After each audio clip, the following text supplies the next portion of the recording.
नमस्कार भाइयों बहनों, मैं विकास द्विवेदी। आज एक टॉपिक है, क्योंकि हम लोग कानपुर से बिलोंग करते हैं, तो कानपुर में एक प्रोजेक्ट चल रहा है जिसका नाम है कानपुर मेट्रो। तो मेट्रो प्रोजेक्ट से रिगार्डिंग ऐसा कहा गया कि उससे रिलेटेड कुछ ऐसा आप बताइए कि क्या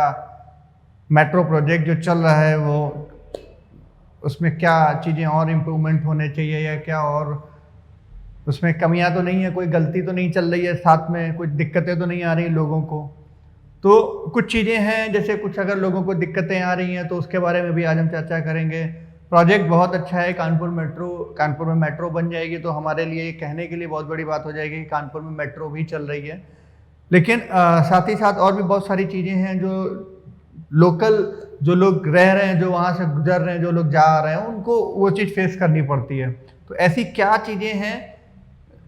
जो कानपुर मेट्रो में लोग वहाँ के अपना रिव्यू बता रहे हैं, अपनी चीज़ें कह रहे हैं, और हम लोग डेली वहीं से निकलते हैं, लोगों की समस्याएं देखते हैं, बात भी करते हैं। तो ऐसा सुनने में बहुत जगह आया कि कानपुर मेट्रो अच्छा प्रोजेक्ट है, लेकिन जब ये प्रोजेक्ट आया तो उस टाइम पे उन जो गवर्नमेंट थी वो दूसरी गवर्नमेंट थी, मतलब बीजेपी की गवर्नमेंट नहीं थी। इससे पहले जो भी गवर्नमेंट समाजवादी पार्टी की गवर्नमेंट रही, ये तब का प्रोजेक्ट है। तो ये प्रोजेक्ट तो समाजवादी का है, क्योंकि लखनऊ में प्रोजेक्ट मेट्रो चल चुकी थी और कानपुर में प्रोजेक्ट लॉन्च हो चुका था, इसका ऑफिस वगैरह सब कुछ बन चुका था। और शायद अगर ये गवर्नमेंट कंटिन्यू होती तो आज से और बेटर कंडीशन में ये प्रोजेक्ट होता है, क्योंकि एक साल बाद ये वापस कंटिन्यू हुआ। सरकार बदलती है, वापस डॉक्यूमेंट आगे फॉरवर्ड होते हैं, अप्रूवल होता है, तो इसमें सालों टाइम लग जाता है। तो ऐसा हुआ। खैर, अब जो प्रोजेक्ट मेट्रो का है, इस पे अगर हम बात करें तो मेट्रो का काम कानपुर में बहुत जोर शोर से चल रहा है, लेकिन जो वहाँ के लोकल मुद्दे हैं वो ये है कि जो लोग वहाँ से गुजर रहे हैं, जा रहे हैं, उनका ये कहना है कि जो मैनेजमेंट है वो प्रॉपर नहीं है। मैनेजमेंट, क्योंकि बहुत सारी दिक्कतें हैं मैनेजमेंट ना होने की वजह से, क्योंकि एक तरफ रेलवे लाइन गई है जहाँ पे बीच बीच में कट हैं, लेकिन कोई ऐसा डाइवर्जन जैसे अदर सिटीज़ में होते हैं कि हमारे डाइवर्जन दे दिए जाते हैं तो हम इधर उधर से निकल जाते हैं, लेकिन यहाँ पे कोई ज़्यादा डाइवर्जन नहीं है। जो गलियां गई भी हैं वो जरूरी नहीं है कि हमारे आगे किसी रोड पे जाके ये मिलती भी हों, ऐसा भी नहीं है। तो कई जगहों पे ये फेस होता है कि हम रात में, दिन में ऐसा बुरा ट्रैफिक में फंस जाते हैं कि हमें घंटों जाम में फंसना पड़ता है। पहली चीज़ ये, लोकल वहाँ के जो लोग हैं जो जा रहे हैं, मैं भी जाता हूँ, तो जो लोग जा रहे हैं वो ये बताएंगे। दूसरी चीज़ बहुत इंपॉर्टेंट कि मेट्रो का जो ऑब्जेक्टिव है वो दूसरे सिटीज़ के कंपैरिजन में कानपुर में अभी शायद फुलफिल नहीं हो पा रहेगा। जब भी मेट्रो बन भी जाएगी, उसका एक रीज़न है, क्योंकि यहाँ पे जो जेंट्री है, जो लोग हैं, वो मीडियम क्लास, एक मध्यम वर्गीय, मतलब वो बस पे चढ़ के 2 रुपये, 3 रुपये, 4 रुपये दे के और बहुत लंबा रास्ता तय कर लेते हैं। और कानपुर बहुत शहर, जहाँ तक ये मेट्रो जा रही है या जहाँ तक चलने वाली है, वहाँ तक और भी बहुत सारे साधन हैं जो बसों के द्वारा या टेम्पो के द्वारा या ऑटो के द्वारा तय किए जा सकते हैं। अब चूंकि मेट्रो बन जाएगी तो लोग मेट्रो से भी जाएंगे, लेकिन जो सबसे बड़ी दिक्कत यह है कि कानपुर में अभी मेट्रो की वजह से ट्रैफिक लगा हुआ है, ठीक है, लेकिन जब कभी ये मेट्रो बन के तैयार होगी, मैं आपको श्योर कह रहा हूँ कि जो ट्रैफिक अभी दिल्ली में होता है, बेंगलोर में होता है, चेन्नई में होता है, वहाँ पे बहुत दूर दूर लोगों के घर और ऑफिस के बीच में काफ़ी डिस्टेंस भी होता है, तो वहाँ का जो ट्रैफिक है वो ट्रैफिक अगर हम देखा जाए अभी कानपुर में, तो अभी आने वाले कई समय तक ऐसा नहीं होगा। दूसरी चीज़, यहाँ पे जो लोग जिस पैसे में मेट्रो में बैठेंगे, स्टेशन तक जाएंगे और ट्रेन को पकड़ेंगे, वेट करेंगे, तब तक वो लोकल वहाँ पे कोई भी ऑटो या टेम्पो पकड़ के, या बस का 2 नंबर 3 नंबर बस चलती है, उस बस को पकड़ के और अपना रास्ता तय कर लेंगे। हाँ, मेट्रो जाने का एक तरीका ये अच्छी चीज़ है कि अगर हमें किसी ट्रैफिक में नहीं फंसना है, सुबह का टाइम है, ऑफिस पहुंचना है, तो हम जाएं। तो ऐसे कानपुर में अभी जो सबसे बहुत इंपॉर्टेंट चीज़ है कि कॉरपोरेट ऑफिस की बहुत कमियां हैं। कानपुर आपका उद्योग नगरी बोला जाता है। कानपुर के एक साइड में आपको बहुत सारे फैक्ट्री इंडस्ट्रीज मिलेंगी। कानपुर में एक साइड में बहुत सारी आपको फैक्ट्रीज और इंडस्ट्रीज मिलेंगी, लेकिन वहाँ पे जो अच्छे लेवल पे काम कर रहे हैं उनके पास अपनी कार है, वो हमें लग रहा है अपनी कार को छोड़ के कभी मेट्रो से जाना पसंद नहीं करेंगे। जो एक अच्छी पोजीशन पे लोग काम कर रहे हैं या फैक्ट्री के मालिक हैं या अच्छे लेवल पे मैनेजर्स हैं, अच्छे पोस्ट पे हैं, लेकिन जो दूसरी एक जनसंख्या देखी जाए, दूसरा एक वर्ग है जो फैक्ट्री में एक लेबर वर्ग होता है जो काम करता है, वो मुझे अभी पहली बात तो उधर मेट्रो अभी जाने की कुछ अभी ऐसा कोई रोड मैप बना ही नहीं है कि वहाँ तक मेट्रो जा रही है। दूसरी चीज़ ये कि वहाँ पे भी वो लोग मेट्रो पे जाना शायद ही पसंद करें। उसका एक बहुत बड़ा रीज़न ये है क्योंकि कानपुर में अभी भी बहुत बड़ा वर्ग एक साइकिल से जाना भी पसंद करता है और वो जाता भी है। उसके कई सारे कारण ये भी हैं क्योंकि वो लौटते टाइम, आते जाते टाइम अपने रास्ते से कोई चीज़ लेते खरीदते, क्योंकि मेट्रो में अगर हम सीधा सीधा रास्ता ऊपर का कवर कर लेंगे तो बीच में ऐसी कई लोगों की ज़रूरतें होती हैं, जैसे सब्जी लेना है, बहुत सारी चीज़ों को, तो वो हमें शायद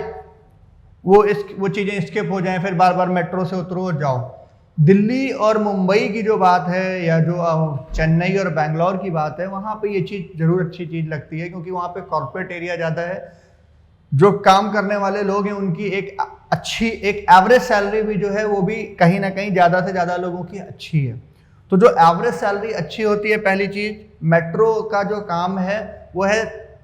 कम पैसे में आप अच्छी दूरी तय कर लें और ट्रैफिक में भी ना फंसे।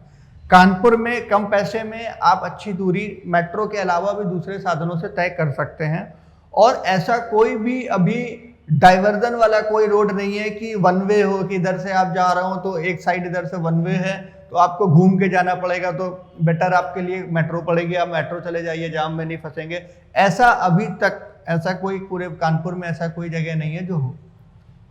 तो कानपुर में डेवलपमेंट इससे पहले की जो गवर्नमेंट थी उन्होंने भी बहुत किया, ठीक है। बहुत सारे कॉलेजेस को, अच्छे कॉलेज जो हैं उनको यूनिवर्सिटी बनवाया गया, और बहुत सारे ब्रिजेस जो इनकम्प्लीट थे सालों से उन ब्रिज को कंप्लीट किया गया, जिनसे काफ़ी हद तक हमारी, जैसे गोविंद नगर का पुल, गोविंद नगर ब्रिज जो बना वो इससे पहले की गवर्नमेंट में ही बना। तो बहुत कुछ इससे पहले के भी डेवलपमेंट हुए, और ये भी जो प्रोजेक्ट है वो इससे पहले की गवर्नमेंट का है। मुझे जो लग रहा है कि इस गवर्नमेंट में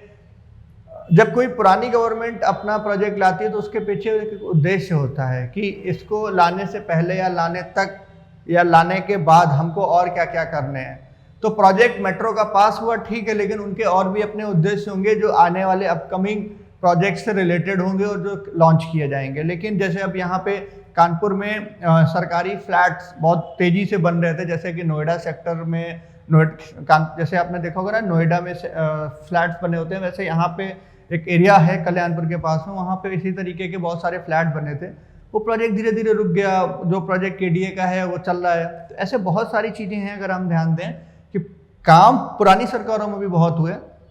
उनके एक अपने उद्देश्य होते हैं। तो मेरा मानना ये है कि कहीं ना कहीं उन उद्देश्य को भी फुलफिल किया जाए कि प्रोजेक्ट बन रहा है तो उसके साथ साथ में और भी लोकल चीज़ें क्या ज़रूरत हैं। कानपुर में जो मेट्रो बन रही है वो मेट्रो बहुत अच्छी बन रही है, लेकिन काम तेज़ी से चल रहा है, लेकिन उसके साथ जो लोगों को दिक्कतें आ रही हैं वो ये आ रही हैं कि घंटों ट्रैफिक में फंसना पड़ रहा है। उससे रिलेटेड अभी कोई भी सॉल्यूशन प्रोजेक्ट जो बना रहे हैं, जिनके पास टेंडर है या गवर्नमेंट है, इन्होंने कोई भी ऐसा वहाँ पे सॉल्यूशन नहीं निकाला हुआ है कि लोगों को आने जाने में दिक्कतें ना हों। दूसरी चीज़ ये है कि मेट्रो का जो काम है ये आने वाले समय में इतना ज़्यादा, जैसा कि यहाँ पे कानपुर की जो जेंट्री है, जो लोग हैं, जो लोग इस पे जाएंगे आएंगे, उतने ज़्यादा अभी जागरूक नहीं है, या बोल सकते हैं कि उतना ज़्यादा अभी उनको ज़रूरत ही नहीं है कि वो मेट्रो से जाएँ आएँ, क्योंकि उनके पास और भी बहुत सारे साधन हैं। अब चूंकि बन जाएगी, पॉपुलेशन है, तो कोई ना कोई तो चलेगा, ये तो है, लेकिन एक जो सरकार का रेवेन्यू होता है गवर्नमेंट का, कि कहीं को मेट्रो चलती है तो उससे सरकार को भी कहीं ना कहीं प्रॉफिट होना चाहिए, रेवेन्यू जनरेट होना चाहिए। तो उसके लिए क्या हो सकता है कि आने वाले समय में लोगों को एक और दिक्कतें झेलनी पड़े, क्योंकि गवर्नमेंट है अगर मेट्रो चलाएगी तो हो सकता है टेम्पो या ऑटो या बसेस को कुछ ना कुछ रोका जाएगा, क्योंकि ट्रैफिक कहाँ से आप हैंडल करेंगे। सड़कों पे भी एक तरफ ट्रैफिक चल रहा है, मेट्रो पे भी लोग जाना अगर पसंद करेंगे तो उसके लिए कहीं ना कहीं हमको ये चीज़ देखनी पड़ेगी कि जो पुरानी गाड़ियाँ हैं जिनसे पॉल्यूशन बहुत आ रहा है, डीजल वाली बहुत सारी बसें चल रही हैं जिनसे पॉल्यूशन आ रहा है, और ऐसे बहुत सारी गाड़ियाँ हैं जिनसे हमारा ट्रैफिक रोड में भी आपका बहुत सारा ट्रैफिक लग रहा है। तो कहीं ना कहीं उसके लिए भी बहुत सारी चीज़ें हमें ध्यान देनी होगी कि एक टाइम हो, एक लिमिटेड व्हीकल हो कि उतने ही चलने हैं, ऐसे टाइम चलने हैं। बहुत बड़ी चीज़ है हमारे यहाँ कानपुर में, जो सबसे बड़ी दिक्कत आती है वो आती है स्टैंड की। बिना स्टैंड कोई भी ऑटो या टेम्पो वाला कहीं भी अपने टेम्पो या ऑटो को रोक के सवारियां भरने और उतारने लगता है। ठीक है, तो ये एक बहुत बड़ी दिक्कत है, जिससे जो उनके पीछे चल रही गाड़ियां होती हैं उनको ये सोच के रोकना पड़ता है कि शायद इस ऑटो या टेम्पो में कुछ दिक्कत हो गई है तो ये रोक रहा है। फिर पता चला इसने दूर से सवारी देखी कि कोई सवारी आ रही है, इसने उसलिए रोका हुआ है, वो सवारी जब बैठ जाएगी तब ये चलेगा। तो कहीं ना कहीं ये बहुत बड़ी दिक्कत है। सवारियों को पता तो है, उनको सुविधा तो होती है, लेकिन सड़क जो बनाई गई है उसमें कहीं ना कहीं अभी लोगों के मन में, लोगों के लिए इतना अवेयरनेस नहीं है कि एक स्टैंड होना चाहिए। दूसरी चीज़ ये कि एक क्यू में लोग, जो होता है ना कि जब आप कोई स्टैंड भी बनाते हैं, कोई गाड़ी भी, कोई सवारी गाड़ी आगे भर के जाने वाली है, तो उसमें भी एक एंट्री का भी एक तरीका होना चाहिए। जैसे मैंने कई शहरों में देखा, इनफैक्ट कोलकाता में भी मैंने ये चीज़ देखी कि कोलकाता में एक स्टैंड पे, ऑटो स्टैंड पे लोग लाइन लगा के खड़े थे और स्टैंड में ऑटो 1 बाय 1 जा रहे थे भर के। तो उसमें ऐसा नहीं था कि कोई भी ऑटो वाला किसी को ओवरटेक करके जल्दी, अपने आप को बता रहा हूँ मैं जल्दी चल रहा हूँ, मेरे पास जल्दी ऑटो में बैठ जाओ, ऐसा नहीं। ये एक बहुत ज़रूरी है कि आपका एक स्टैंड कहीं ना कहीं शहर में होना चाहिए। हर जगह होते हैं लेकिन उनका प्रॉपर यूज़ नहीं किया जा रहा। और आप लोगों से कहिए, देखिए सवारियां सभी की चलेंगी, लेकिन आप उनसे कहिए कि जिसको भी आना है एक टाइम लिमिट है, क्यू में इतनी देर ये सवारी भरेगा, उसके बाद ये आगे बढ़ जाएगा। तो ऐसा होना चाहिए जिससे कहीं ना कहीं हमको जो रोड जब लोग क्रॉस करते हैं, ट्रैफिक होता है, वो एक बहुत बड़ी दिक्कत है। लोग ओवरटेक करके अगर डिवाइडर के उस तरफ से कोई सवारी आ रही है तो ऑटो या टेम्पो वाले एक दूसरे को ओवरटेक करके पूरी रोड पे जाम कर देते हैं, ट्रैफिक लगा देते हैं, ताकि वो सवारी और डिवाइडर को क्रॉस करके हमारे पास बैठे। तो ये सबसे बड़ी दिक्कत है कि आप अपनी एक सवारी की वजह से पीछे जाने कितनी गाड़ियों को रोक लेते हैं, यानी कितनी एम्बुलेंस उसमें फंसी होती है जिनको आगे जल्दी जाना होता है, या कोई इमरजेंसी में नहीं एम्बुलेंस है, लेकिन ऐसा जरूरी नहीं है कि एम्बुलेंस के ही व्यक्ति को इमरजेंसी की जरूरत होती है। ऐसा भी हो सकता है कि हमारी पर्सनल गाड़ी है, उसमें मेरा कोई पर्सनल रिलेटिव बैठा है, उसको कोई प्रॉब्लम हो और आप उसको जल्दी में कहीं ले जाना चाह रहा हूँ। तो सबसे बड़ी दिक्कत ये है कि जो एक रूल्स हैं, उन रूल्स को फॉलो करना और करवाना और अवेयर करना और कराना, ये बहुत बड़ी बात है। तो अब अगर हमारे यहाँ के जो लोग हैं वो मेट्रो पे तो बैठने जा रहे हैं, लेकिन साथ ही साथ जो रोड पे चलने के रूल्स हैं अभी वही उनको पूरी तरीके से नहीं पता है। सबसे एक बहुत बड़ी अहम बात यह है कि कानपुर के लोग हैं, मेट्रो पे बैठना थूकना नहीं, क्योंकि मेट्रो पे जो लोग बैठते हैं, मुझे ये पता है कि एंट्री करने से लेके हर एक डब्बे में अगर इसकी प्रॉपर निगरानी नहीं की गई तो मेट्रो में एक मेट्रो आउट चलेगी, उसके बगल में जो मेट्रो का खाली कूड़ा साफ करेगी। ठीक है, 2 मेट्रो चलानी, एक मेट्रो के पीछे एक और मेट्रो लगानी पड़ेगी जो खाली मेट्रो की गंदगी साफ करने के लिए होगी। क्योंकि कानपुर के लोग हैं, इनको ये भी समझाना बहुत ज़रूरी है कि अभी एक बहुत बड़ी बात है, जो मेट्रो के साइड में जो मेट्रो की शेड लगती है लोहे और स्टील की, उसमें साफ साफ लिखा हुआ है एंट्री करते टाइम, और जगह जगह लिखा हुआ है कि यहाँ मेट्रो का काम चल रहा है, धीरे चलें और कृपया इस पर थूके नहीं। मैंने देखा हुआ है कि मेट्रो के कई कर्मचारी एक गाड़ी में बड़ी बोतल में, गैलन में पानी भर के बेचारे निरमा से ले उसको साफ कर रहे होते हैं। तो ऐसी कई मैन पावर बेचारे खाली उसको साफ, क्योंकि उनको एक जगह से दूसरी जगह भी लगाना होता है, तो वो खाली उसी को क्लीन कर रहे होते हैं। तो दिक्कत ये है कि कानपुर की जनता है, कानपुर की जनता को अवेयर कराना भी बहुत ज़रूरी है कि भैया मेट्रो है, मेट्रो पे आप बैठें, सुविधा दी गई है, लेकिन सुविधा के साथ साथ उसका गलत इस्तेमाल ना करें। ठीक है, ज़रूरी नहीं है कि हर जगह कैमरे लगे हों, कुछ आपके मन के अंदर के भी कैमरे होते हैं जो ये चीज़ जान सकते हैं कि हम क्या सही कर रहे हैं और क्या गलत कर रहे हैं। आपकी खुद की भी आंखें हैं जो ये देख रही हैं क्या दुनिया में सही हो रहा है, क्या गलत हो रहा है। हर जगह कैमरा लगा के ही आपको सिर्फ जागरूक नहीं कराया जा सकता है कि आप कैमरे की निगरानी में और कृपया ध्यान दें। अगर इस तरीके से आप काम करेंगे तो कहीं ना कहीं फिर तो गलत है, आप खुद ही नहीं जागरूक होना चाहते हैं। धन्यवाद दोस्तों, आज की बात हम अपनी यहीं पे समाप्त करते हैं। आशा है कि आपको ये चीज़ समझ में आई होगी। 2-3 चीज़ों पे हमने यहाँ डिस्कशन किया है कि मेट्रो का अगर हम लोग काम यहाँ पे करा रहे हैं तो मेट्रो के लिए जो यहाँ की जेंट्री है, जो यहाँ पे जो और ऑफिस हैं वो और होने चाहिए, ताकि एक मेट्रो का प्रॉपर यूज़ हो पाए, सरकार के पास भी उसका अच्छा कलेक्शन आएगा। दूसरा ये कि जो टेम्पो, ऑटो, ये सारी चीज़ें चल रही हैं, इनके लिए भी कहीं ना कहीं एक जागरूक अभियान होना चाहिए कि जो स्टैंड पे लोग बैठें या ये अपनी सवारियां भरें या उतारें, उसके लिए एक प्रॉपर नियम होना चाहिए जो सख्त तरीके से पालन उसका किया जाए। मतलब अगर नहीं कर रहे तो उसकी दंडनीय अपराध बहुत अच्छा दिया जाए, तो वो तभी वो फॉलो करेंगे। तो शुरुआत में कष्ट जरूर होगा लेकिन आगे उनको फायदा मिलेगा। तीसरी बहुत इंपॉर्टेंट चीज़ ये कि मेट्रो पे भी जो लोग चलें आने वाले समय में, मैं उनसे यही विनम्र निवेदन करूंगा कि आने वाले समय में कोई भी अगर मेट्रो पे भी चले, क्योंकि अभी जैसे कि मेट्रो पे काम हो रहा है, साफ साफ लिखा है कि वो जो किनारे उन्होंने अपने लोहे की एक चद्दर किनारे किनारे अपनी बाउंड्री बना रखी हुई है, लोग उस पर प्रॉपर उसको थूकते हुए चलते हैं। तो जो लोग हैं वो काफ़ी मात्रा में उनकी एक मैन पावर खाली उसकी सफाई में लगी रहती है। तो इससे पता चलता है कि आने वाले समय में जब मेट्रो चलेगी तो मेट्रो पे भी कहीं ना कहीं इसका एक असर पड़ेगा, लोग वही काम उस पर भी करेंगे जाके। तो वहाँ पे भी ये चीज़ ध्यान देनी है। आपका कानपुर शहर है, आप जितना साफ करेंगे, बाहर से जब कोई व्यक्ति आएगा तो अगर आपका शहर गंदा रहेगा तो जाहिर सी बात है वो यहाँ आना नहीं पसंद करेगा और यहाँ का फीडबैक अपने शहर में जाके देगा कि शहर बहुत गंदा था। अगर आपके कानपुर शहर में सफाई रहेगी, आसपास लोग अच्छे से बर्ताव करेंगे, अच्छे से ट्रैफिक सिग्नल सारी चीज़ें फॉलो करेंगे, तो कहीं ना कहीं आपको दूसरे शहर में जब आप जाएंगे तो लोग आपके शहर की तारीफ करेंगे। तो कानपुर का शहर वैसे तो उद्योग नगरी में और काफ़ी चीज़ों में फेमस है, लेकिन इसकी जो इसकी वास्तविकता है वो इतनी सोशल मीडिया पे या इधर उधर जाके अभी जागरूक लोगों तक नहीं पहुंच पाई। जैसे आगरा शहर ताजमहल की वजह से प्रख्यात हुआ है, ठीक है। लखनऊ की एक अपनी खुद की एक फेमस कई सारे पॉइंट है जिसकी वजह से वो फेमस है। इसी तरीके से दुनिया में और भी शहर हैं, कानपुर भी बहुत फेमस है, लेकिन कानपुर में लोग आना नहीं चाहते। बहुत सारे टूरिस्ट पॉइंट हैं लेकिन बाहर से कोई लोग आना नहीं चाहता। उसका एक यही कारण है कि यहाँ के जो, चाहे वो सफाई हो या यहाँ का जो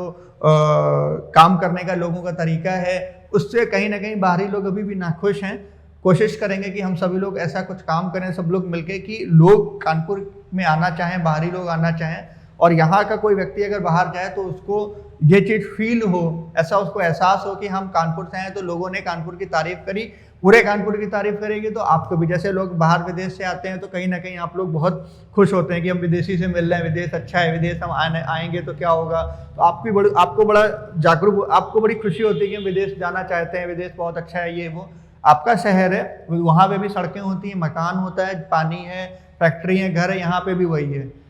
वहाँ के लोग अब किसी सरकार पे या किसी के दंडनीय अपराध के मोहताज नहीं है कि पहले वो, जब तक उनको दंड नहीं दिया जाएगा या कोई सरकार उनको प्रॉपर तरीके से गाइडलाइन ऐसी नहीं देगी तब तक वो नहीं काम करेंगे। वहाँ के लोग खुद जागरूक हैं, अपने घर की सफाई, अपने घर का कूड़ा, अपने घर के आसपास की चीज़ों को वो खुद ध्यान देते हैं कि कहाँ पे क्या चीज़ होनी चाहिए। थैंक यू सो मच दोस्तों। अगली बार हम फिर से आएंगे और नई बात पे फिर से चर्चा करेंगे। धन्यवाद।